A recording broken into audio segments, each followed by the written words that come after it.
Hello, everyone, and welcome to another horrific review. Tonight, I'm going to be talking about Dark Night of the Scarecrow, directed by Frank De Felitta. This movie tells a tale of a small southern town where four vigilantes wrongfully execute a mentally challenged man. But after the court sets him free, mysterious accidents begin to kill them off one by one. Well, this is a strange one, I have to say. I wasn't too sure what I was watching here. Hang on, throw a page back up because gotta get me actors. This, God, I just popped it up randomly. I need a better subscription service because I cancelled Shutter because just not much there. And unfortunately, in the UK, there's not much of a choice. It's really dire over here for horror fans, honestly. So I'm kind of, unless I want to buy premium stuff all the time, which costs an absolute blinking fortune. Yeah, I'm kind of looking for what's about. Before we begin, though, if you do have recommendations, yeah, drop them in the chat. If I haven't covered them already, it'd be good to do. Because honestly, sometimes I just feel like, what am I doing? But anyway, this was uh, this was made for TV, so I'll give it that. It was made for TV, so it's not like a attempted a cinema release made in 1981. And wow, the pace in this is ridiculously slow. This movie could have been up half an hour shorter easily. And if you look at the artwork, the title, you're expecting a slasher. And that's not what you get here. What we've got here is the school of overacting, just uh, everyone's trying to outdo each other in the overacting department. And the dramatization is just off the wall.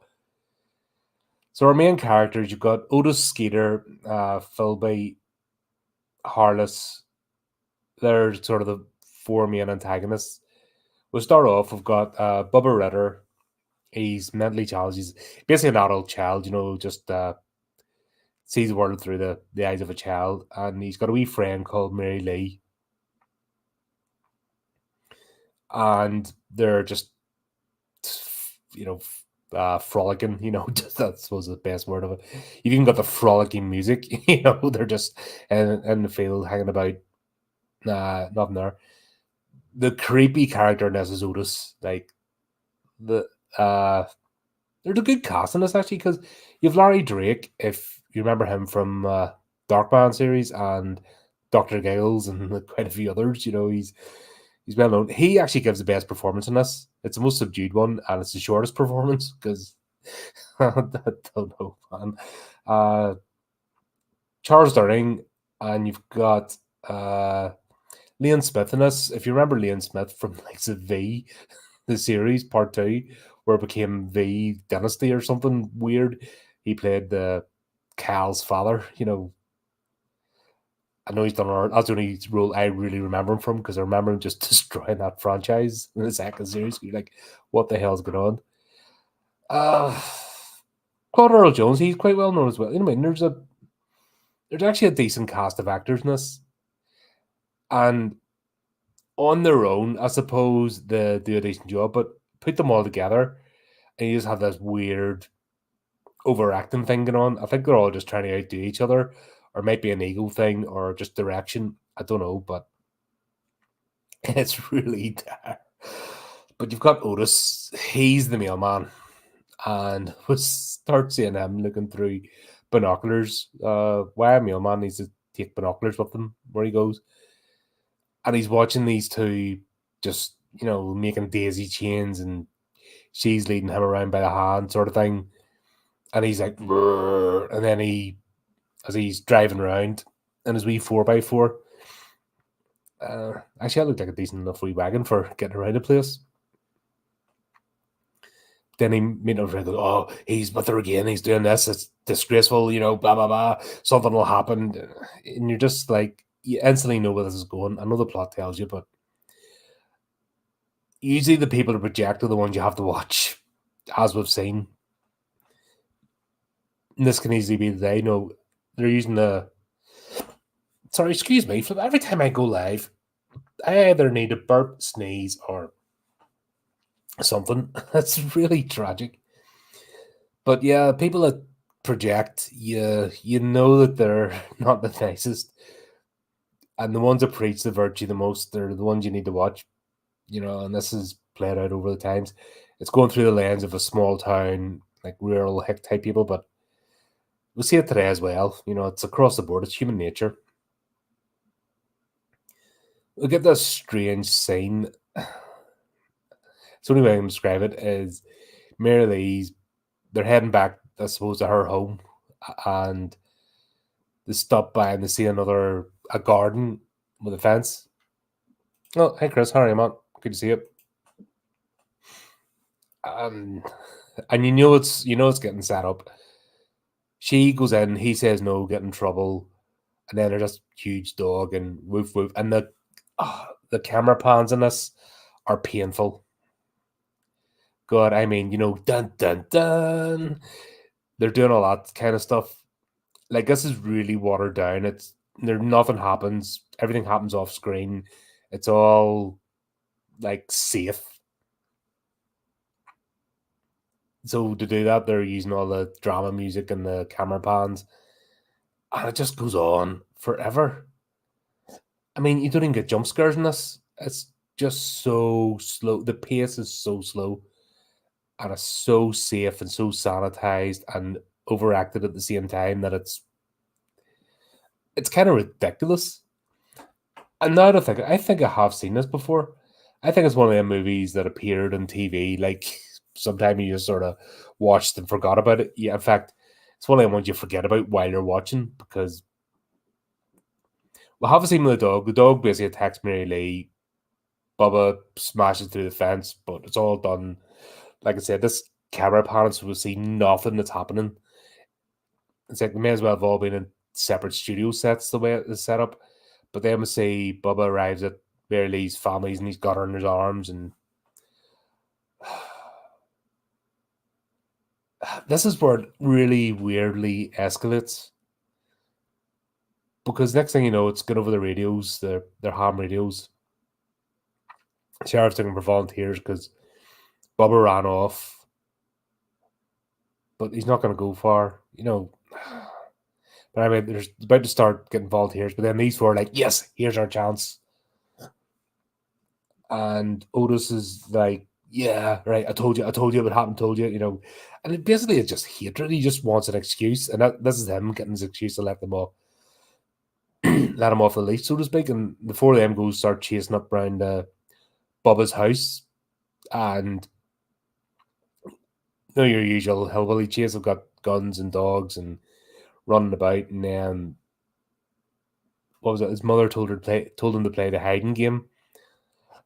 So this is he's in the Scarecrow suit in the middle of the field. Then they just shoot him down.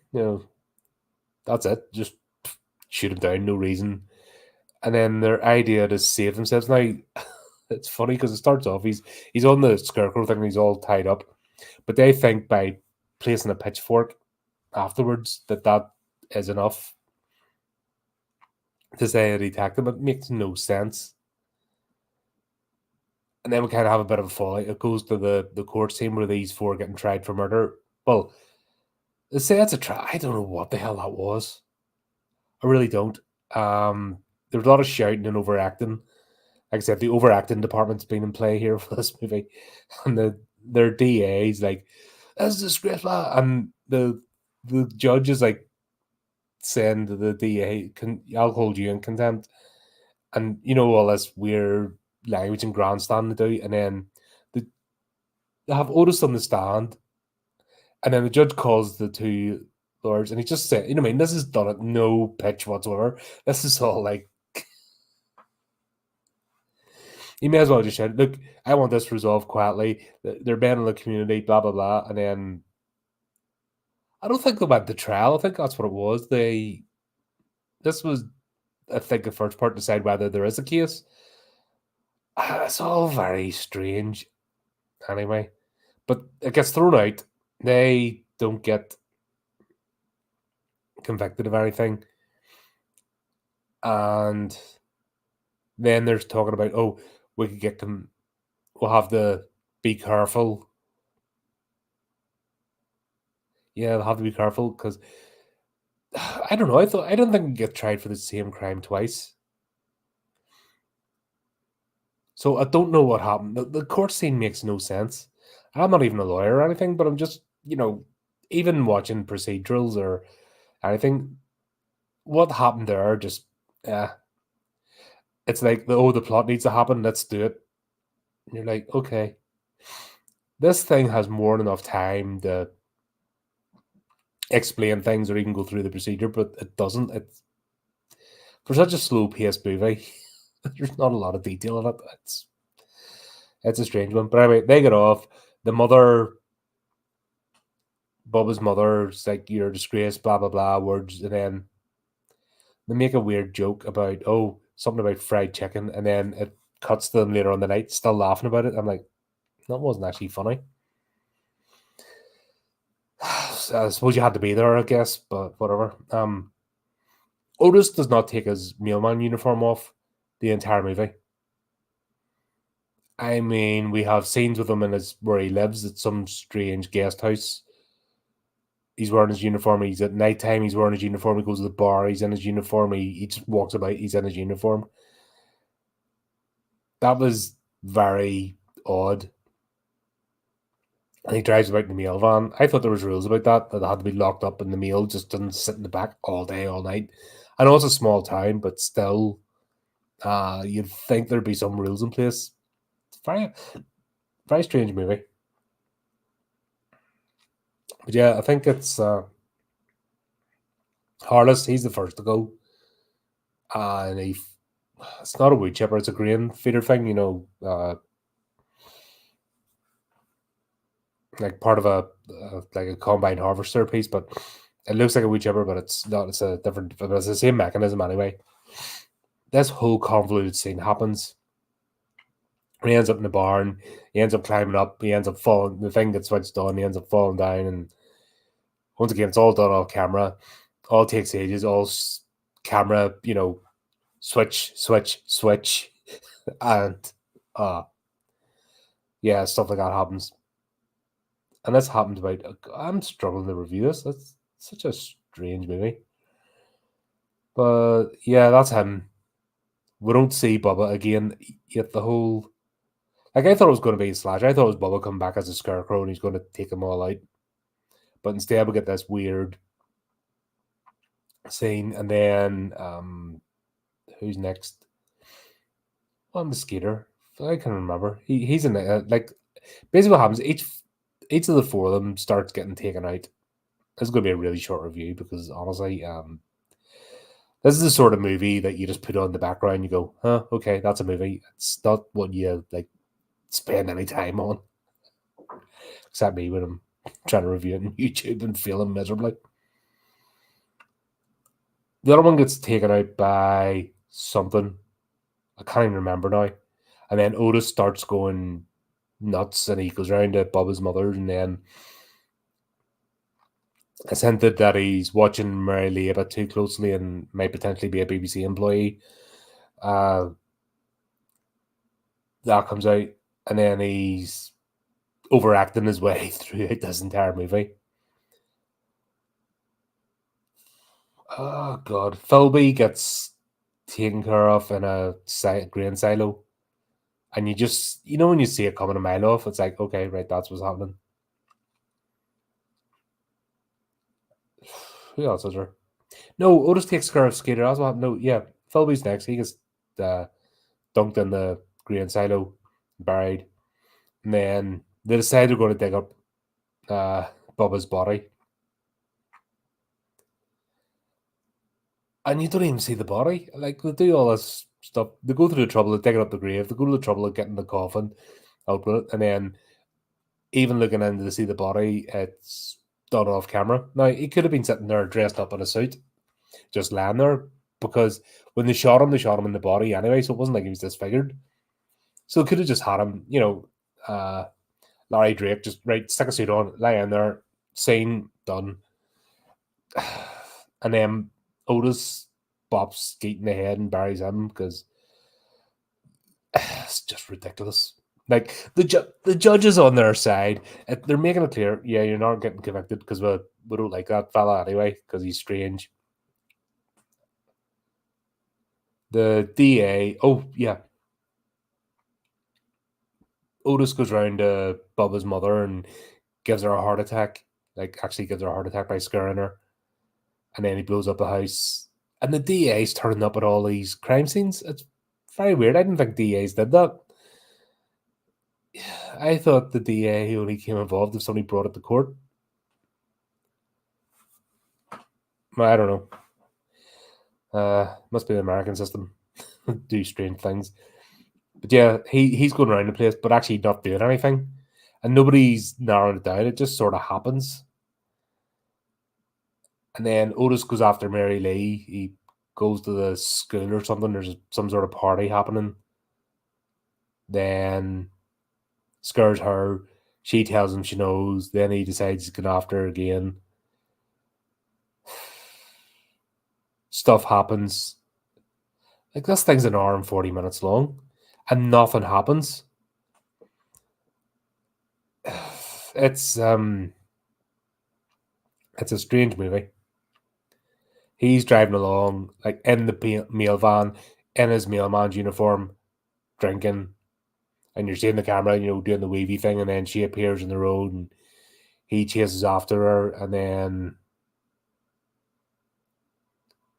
the what is it? JCB thing comes on, chases him. We don't see anybody, so it's supposed to be a ghost. Then he meets the Scarecrow and runs into the pitchfork, and the Scarecrow's just there.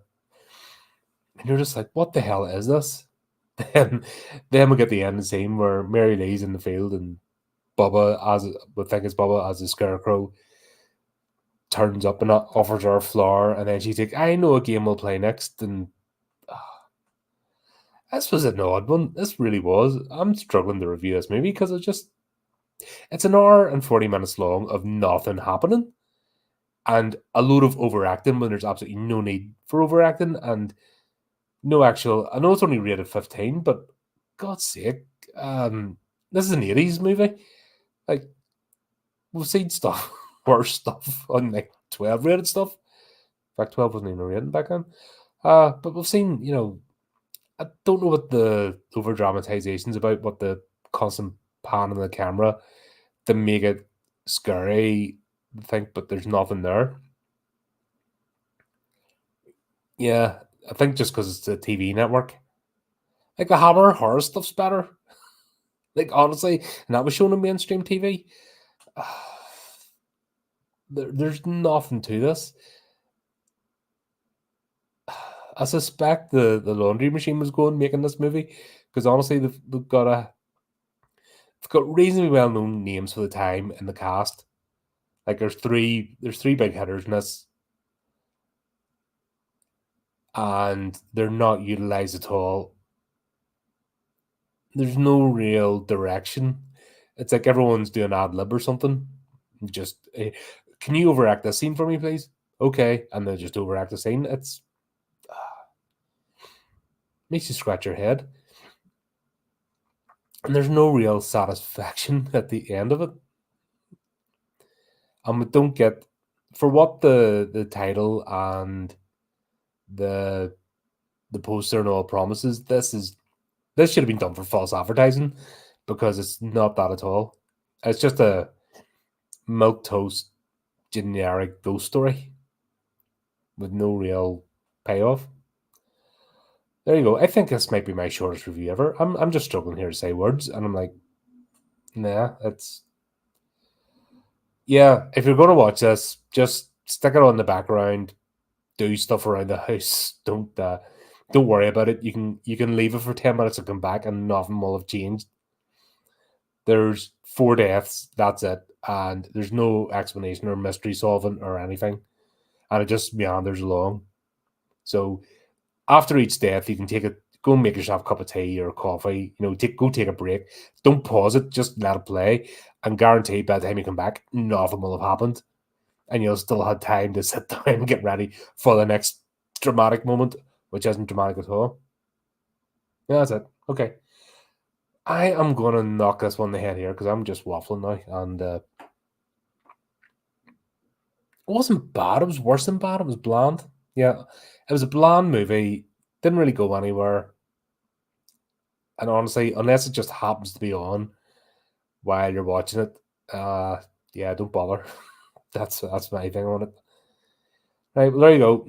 Hope you enjoyed that. Hope you had more fun than I did reviewing this because this is yeah. I want my hour and 40 minutes back. There you go, folks. I'll see what we're doing tomorrow. Like I said, I've nothing scheduled for this weekend, so I'm just doing things off the cuff. So I'll think of something hopefully a bit more fun to do for tomorrow. But until then, keep up to date with the channel, do the typey clicky things, and until next time, keep it creepy, keep it horrific.